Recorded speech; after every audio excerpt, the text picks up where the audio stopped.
Yo tout le monde les amis, c'est le Génie Toulousain après cette finale entre la France et l'Argentine les amis. Et quelle finale! On a su répondre présent. Mais putain, pourquoi on a raté cette putain de 1h30 de match les amis? Je ne comprends pas. 40e minute, on fait deux changements catastrophiques. Bref, les amis, comme je disais, on a vécu une finale historique. Historique parce que Messi l'a gagné. Et qu'il était temps qu'il la gagne après avoir disputé la finale en Allemagne, face à l'Allemagne, du côté du Brésil, où il aurait pu la gagner. D'ailleurs, heureusement, sinon il aurait gagné 2 fois et on aurait pété tous les records. Ça aurait pu être historique aussi pour Mbappé, qui forcément, on parle beaucoup de lui, ça aurait pu être le joueur qui aurait pu marquer clairement un doublé, une deuxième Coupe du Monde d'affilée. La France aussi, ça aurait été historique si on aurait gagné. Malheureusement, il ne faut pas se cacher, l'Argentine avait plus envie que nous, mais surtout, et il faut préciser, l'Argentine avait en plus clairement, vraiment beaucoup plus envie que nous. Ça s'est vu, 1h30 de match raté, c'est complètement, c'est une finale complètement, on est passé à côté tout simplement, et malheureusement, il ne faut pas se voiler la face, passer à côté d'une finale, ça fait mal et ça ne nous trompe pas. Rappelons quand même que nous, on a eu beaucoup de mal quand même face à cette équipe du Maroc. Alors, je vous laisse même pas imaginer ce qu'a fait l'Argentine, qui a battu 3-0 tout tranquillement la Croatie. C'est-à-dire, ils ont déroulé face à la Croatie, là où nous, on a galéré contre le Maroc. Bref, dans cette rencontre-là, il y a eu, voilà, 1h30, je l'ai dit, de match complètement raté. Après, on a eu droit quand même à 20 minutes de pure folie complète, avec 2 buts coup sur coup. Un Mbappé qui se réveille, on ne sait pas où.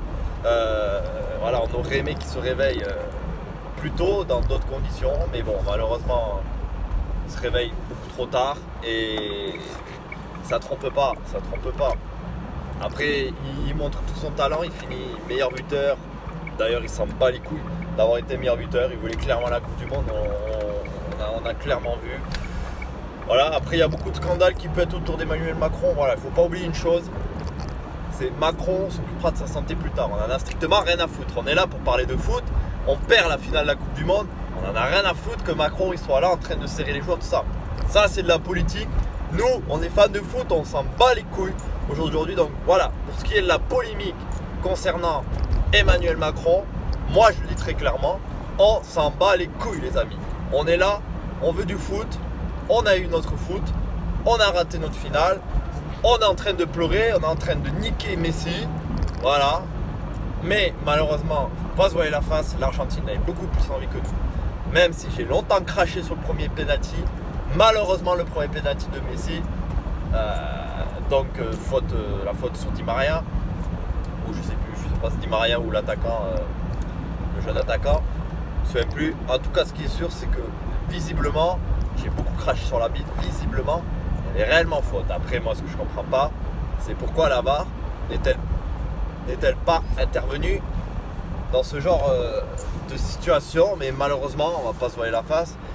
Ça n'aurait pas changé grand-chose. On en prend une deuxième par Di Maria d'affilée. Je pensais même que la branlée, que ça allait dérouler pour l'Argentine et qu'on allait perdre dans des conditions catastrophiques. Mais bon, cette finale-là, on l'a ratée et c'est tout à fait dans la logique des choses. Quand on rentre à la finale, on perd. Bon les amis, voilà, malheureusement, on termine deuxième. Je tire mon chapeau à Didier Deschamps en espérant qu'il prolonge, évidemment, même s'il y a des Zidane, tout ça. On peut pas se voiler la face. Il arrive à faire des choses extraordinaires avec les équipes qu'il a. Et ça montre qu'on a du talent en France, qu'il y a du talent qui arrive, qu'il y a du talent qui a envie. Et que surtout Deschamps, il est capable de montrer ce talent. Voilà, on a su revenir avec une équipe où on avait un attaquant, c'était Marcus Thuram.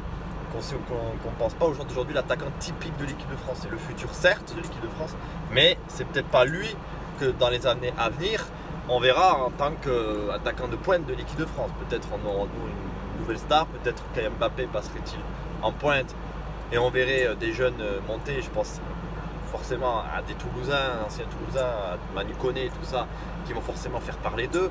Mais il y en a plein d'autres, voilà, on a plein de pépites qui montent, mais ce qui est intéressant, c'est que Deschamps, il est capable de faire de grandes choses avec ce genre de pépites. Voilà, et c'est là où c'est compliqué pour tous les entraîneurs. Et Joachim Löw avec l'Allemagne, on se souvient tous, quand il a gagné la Coupe du Monde, ce qui a suivi a été catastrophique complet. Voilà, ils se font éliminer très rapidement de l'Euro. Ensuite, ils prennent des claques dans les matchs amicaux, tout ça, ils n'arrivent pas à se relever. Ils se font sortir très rapidement de la Coupe du Monde où nous on la gagne en Russie. Là, ils se font sortir dès les phases de poule de cette Coupe du Monde là au Qatar. Voilà, on voit bien que l'Allemagne, leur Coupe du Monde a été compliquée. Et d'avoir un coach capable de relever le futur, tout ça, de mettre en place quelque chose, même avec des jeunes et tout. Ah, on sent que Deschamps, il est capable même de prendre les espoirs et de leur faire gagner la Coupe du Monde ou la Coupe d'Europe. Voilà, c'est quand même extraordinaire, c'est qu'il est capable de jouer avec le talent, il voit. Après, c'est un travail extraordinaire. Il voit tout ce qui se passe, il se dit ouais, lui, machin, nanani, parce qu'il prend pas n'importe quel espoir à chaque fois. Voilà. Le Tchouaméni, par exemple, il est en train de monter, mais c'est peut-être pas forcément le milieu de terrain qu'il nous fallait. Pourtant, il l'a fait exploser. Maintenant, le Tchouaméni, vous allez en entendre parler pendant un moment. Bref, on perd cette Coupe du Monde, les amis. Là, maintenant, j'ai un big up pour les amis toulousains, puisque le championnat va reprendre très rapidement d'ailleurs, en espérant retrouver notre Aboukla, le demi-finaliste, et qui termine 4e de cette Coupe du Monde. C'est extraordinaire. Il rentre dans l'histoire du TFC, le type. Voilà.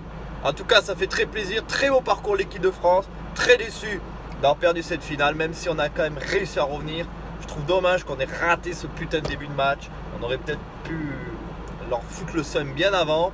C'est dommage. On la perd au tir au but. Les tirs au but, on sait tout ce que c'est. C'est la loterie. On aurait pu très bien les battre.